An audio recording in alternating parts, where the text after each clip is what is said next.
I pozdravljali, ovdje je Palak Skonča, dobrodošli na novi klip. U današnjem klipu pričamo o jednom crtanom filmu koju verujem da skoro cijel univerzum zna, a to je Sunđer Bob Kocka Lana. Uglavnom, današnja tema ovog klipa jeste da li će više ikada biti crtanog filma kao što je bio Sunđer Bob Kocka Lana. Pa hajde da krenemo s ovim klipom.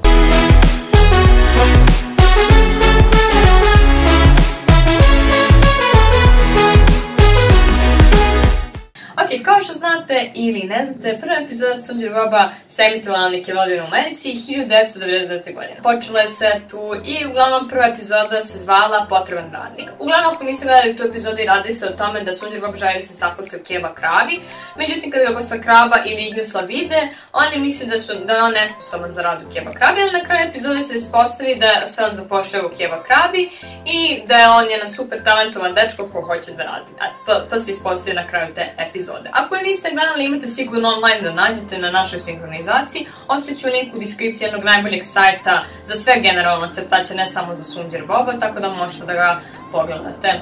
Uglavnom da, znači, to je ta prva epizoda. To je tako je sve počela cijela karijera Sunđer Boba, tako je sve počelo i tako je sve išlo. Naravno, tako su bile na istom stilu kao što je bila ta prva epizoda, napravljena i sljedeće epizode u prvoj sezoni. Inače, ta prva sezona je bila crtana rukom i bila je jako malo animacije što je bilo nezgodno za pravljenje, zatim nema tako puno epizoda u prvoj sezoni, što je relativno i logično jer je jako to teško napraviti. Uglavnom, Nickelodeon je počeo da primećuje da Sunđer Bob počinje da raste i gledanost zajedno sa njim.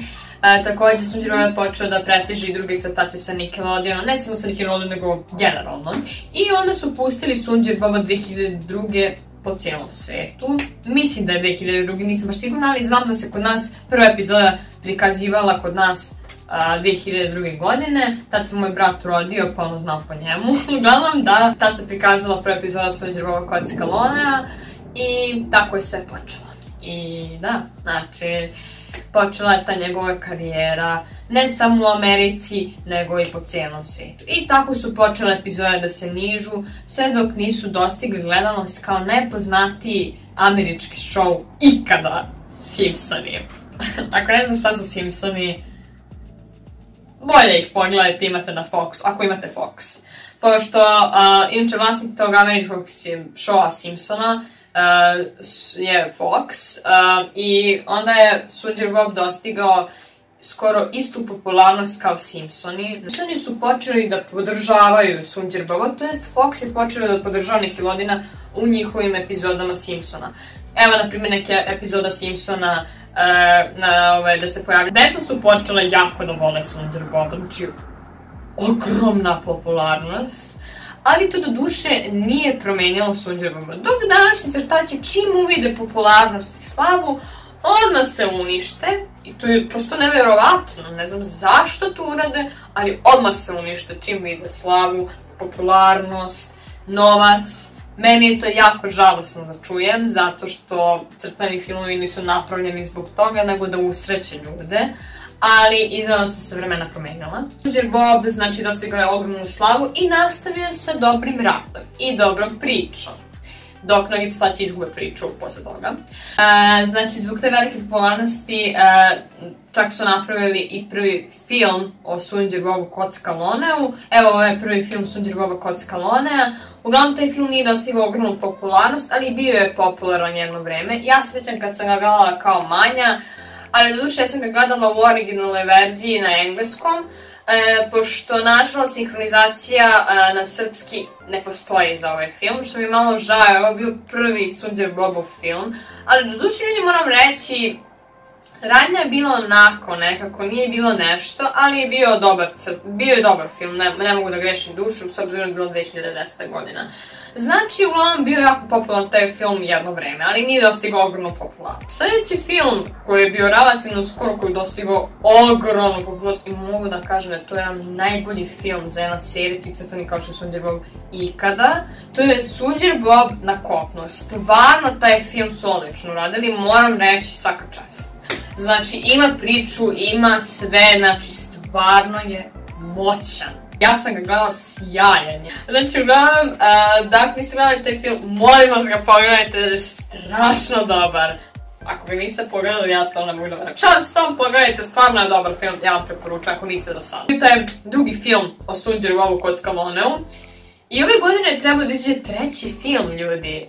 Pogledajte koliko je taj serijski crtani bio tako popularan i ja mislim da ljudi nikada neće zaboraviti ovog crtanog lika zato što je to tako nekako, ovaj crtani lik je nekako unikatan. Ja mislim da je to jedan crtani film koji će se zapamtiti od svih ovih koji smo gledali. I film je treba ove godine da izađe. Treći film, ljudi, za serijski crtani, to nije bilo nikad skoro. Evo, ajde imamo na primer jednog serijskog crtanog filma, kao na primer Moj mali poni.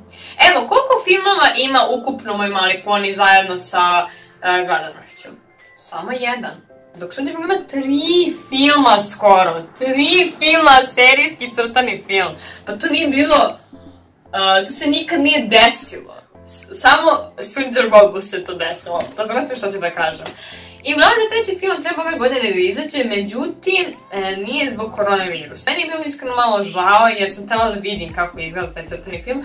Evo ovako jedna slika tog crtanog filma. Ovako bi trebalo da izgleda, da skoro će biti animiran potpuno, što je jako lepo, izgleda baš lepa priča i to sve, ali malo mi je žao to što naši glumci neće glumiti u tom filmu, jer kad sam vidjela trailer za našu sinhronizaciju, bila sam očajna. Zašto? Zato što nisam čula našu legendarnu glumicu koja je dala dušu Sunđeru Bobu, to je Vaca. Ko ne zna ko je, to je ovako izgleda ta žena koja je dala glas za našu sinhronizaciju, koju relativno ljudi skoro svi da je vole. Meni je žao što je ona prestala da daje glas Sunđeru Bobu, ne znam iz kojih razloga, jer ja na Nickelodeonu čujem da ona više neće da daje glas. Znači, ne daje glas, gledaju neki potpuno 10 glumci na Nickelodeonu. Mislim da to nije do nje, pošto ona je radila za B92, pa možda ima nekih tu problema vezano za to, ne znam. Ali meni je žao što, na primjer, za film neće dati glas. Jer ona je stvarno bila legendarna. Ali ako ona gleda ovaj, znači, Vaco, ako gledaš ovaj video, molim te, daj glas za treći film. Please, daj glas Sunđeru Bobu. Znači, tako bi te molila da daš glas. Zato što nekako jako je glupo da u zadnjem filmu, da ovo će biti zadnji film vezano za Sunđeru Boba, mislim, nisam sigurna, ali nešto sam ne vidim da je ovo zadnji film. Znači, molim te, daj glas samo još jedan Sunđeru Bobu. Ako gledaš ovaj video, ovo je film, a ne video. Ako gledaš ovaj video, molim te, daj glas Sunđeru Bobu za taj zadnji film. Ne možeš nikad ga glumiš ako ti se smučilo, ali stvarno bi učinila fanovima koji te vole, koji vole što si dala Sunđeru Bobu glas, ja bih stvarno voljela da ti glumiš u tom filmu. Please, molim te, ako postoji način. I ne znam što su promenili sve glasove za našu sinhronizaciju, možete pogledati trailer za našu sinhronizaciju. Meni se to nije dopalo, meni je žao što stari glumci neće da glume. Uglavnom, da samo popim malo Fante, zašto mi se pije.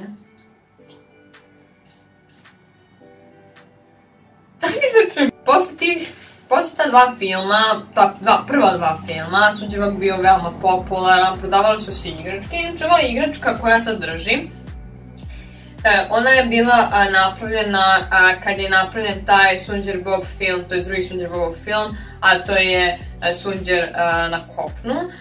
Ja sam ovo do duše ovog Sunđer Boba dobila za Novu godinu, ovog manjeg, a ona ima još jednog ogromnog onoga jasnog Sunđer Boba, pošto se predavao Maxiju ti Sunđer Bobovi i još mnogi drugi likovi. Duše ja sam kupila samo Sunđer Boba. Evo dan danas mi stoji na krevetu i ja ga grlim i masim.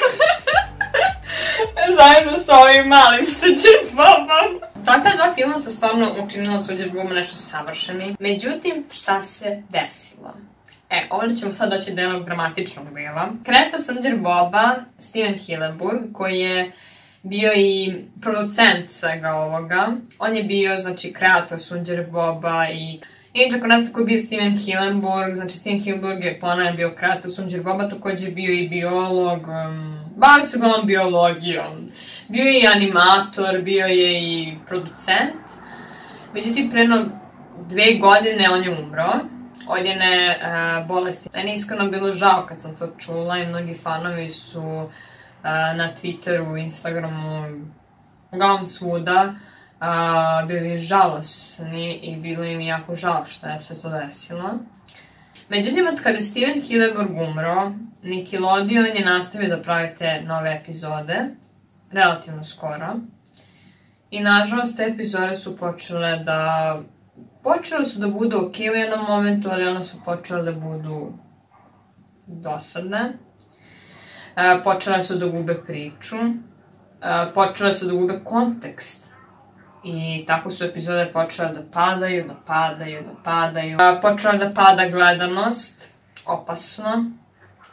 I evo sada da bi vjerojatno podigli gledanost su odlučili da naprave taj treći deo, to je treći film o Sunđer Bobu, što će možda podići gledanost. Ja se iskreno nadam da hoće, ali meni je žao što tako jedan serijski crtan je morao takvu priču da završi, da ga Nickelodeon uništi. Iskreno, dešavalo se da svaka televizija kad ume neki producent ili tako nešto, kreator tog filma ili ne znam ja, crtanog filma, dešavalo se ne samo sa Sunđer Bobom, nego da se dešavalo i sa drugim crtanim filmima da se potpuno unište odmah. Međutim, sa Sunđer Bobom nije baš bilo tako, ali da duše počeo onda se uništava. Evo, današnje nove epizode ništa ne valjaju, sve su gore i gore. Ja mislim da je to Nickelodeon primetio da ljudi više to neće da gledaju i imaju pravo jer nekako epizode su počele da budu glupe, pogotovo Sunđer Bob počeo da se glupira u tim epizodama i počeo da bude retardiran. Sunđer Bob počeo jednom u tim epizodama da se jako glupira, što nije ranije radio i počeo da bude debilčina. Ne kažem, nije baš da on nije bio ni ranije, takav je karakter, ali ne do te mere. I ja sam onda bila razočarana kad sam to videla. Jedno sam prestala da gledam te nove epizode, ili generalno prestala sam da gledam te nove epizode Sunđer Boba jer ništa ne valjaju. Eto, vam savjetujem da ne gledate te epizode, jer nisu dobre, izgubile su kontekst priču. Ali zašto mi je žao što je Steven Hillenburg umro? Zato što je Nickelodeon uzeo stvar u svoje ruke, a to je njihova stvar u svoje ruke je bukvalno uništenje svega. Nickelodeon je potpuno uništio crtani film koji je imao ogromnu popularnost. Meni je žao što se to tako desilo. Ja mislim da su samo radili ljudi koji imaju mozga da naprave nešto, možda bi bilo nešto od tog crtanog filma. Ne kažem, već je Sunđer Bob bio na zalasku sunca, pošto je to baš bio dugo popularan crtani, ali nekako baš da ga toliko unište. To je samo moje mišljenje, ne znam šta bi vi rekli, ali ja mislim da je potpuno uništen. I da će, mislim da će ovaj film dosta toga da popravi, što je Nickelodeon naneo gledalcima, da gledaju ovako katastrofalne epizode. Jedno skoro, Nickelodeon je objavio na Twitteru ovo. Ja sam bila katastrofalno zaprepaštena. I pisalo je ovako, srećom, kao, znate, dan toga, se na slici nalazio Sunđer Bob kockalone. Fanovi su bili jako zaprepašćeni kad su videli da njihov lik kojeg su toliko voleli je gej. Ja sam mislila da to prvo nije tačno i što je ispalo da nije tačno, jer su ljudi našli jedan intervju gde Steven Hillenburg, mislim da je to bilo 2005. godine, gde Steven Hillenburg priča o tome da Sunđer Bob nije gej. Da on nikad nije htio da napravi da je Sunđer Bob da je gej ili tako nešto. On kazao u tom intervju da Sunđer Bob nije gej, kao ni Patrick i svi ostali likovi u tom ucrtanom filmu. Nickelodeon naravno je to prekrio i ljudi su bili razočarani. Iskreno, ja mislim da je Nickelodeon preterao. Mislim da iskorišćavaju Sunđer Boba, jer Sunđer Bob više nije, kreator Sunđer Boba je umro. Mislim da je to jako pokvarano i bezobrazno od strane njih, da tako nešto urade, pogotovo osobi koja je umrla. Mislim da to nije okej i mislim da bi to trebalo da prekinu da rade. Ne mogu da verujem da su Sunđer Bob prozvali kao gej kada je kreator sam koji je rekao da nije gej, da su ga oni prozvali da je gej. Odakle mama dozvala za to? Nemam reči, zaista. Crtani filmovi se mnogo baziraju da decu nateraju što pre da odrastu, što je ogromna greška. Ne kažem, treba da odrastete nisam mislila da se treba da ostanete zauvek bebe, ali ne možete nekom domu ugasiti detinjstvo. Što kaže da se današnji crtači baziraju tome da se prikazuju tome da glavni likovi imaju dečka i devojku, da glavni likovi da imaju najmanje 15 godina, da glavni likovi u tim crtanim filmovima se nenormalno ponašaju, da glavni likovi u tim crtanim filmovima su jako bezobrazni, itd. I to su on današnji crtani filmovi. I u današnjim tim crtanim filmovima se takođe prikazuje gejevi. I Nickelodeon to fenomenalno podržava. Pazite, dečiji kanal podržava gejeve. Pazite, dečiji kanal. Nemam ništa protiv gejeva, ali meni je to bolesno. Izvinite. Deci promovisati to. Deci. Meni je to bolesno. Ali stvarno mi je bolesno. Ozbiljno vam kaže, i pogotovo mi nije normalno da su oni prozvali Sunđerova da je gej. To se naći neki ljudi da se unormalni, ali ne verujem, prosto ne verujem, pošto oni hoće sad da nađu novog Sunđera Boba.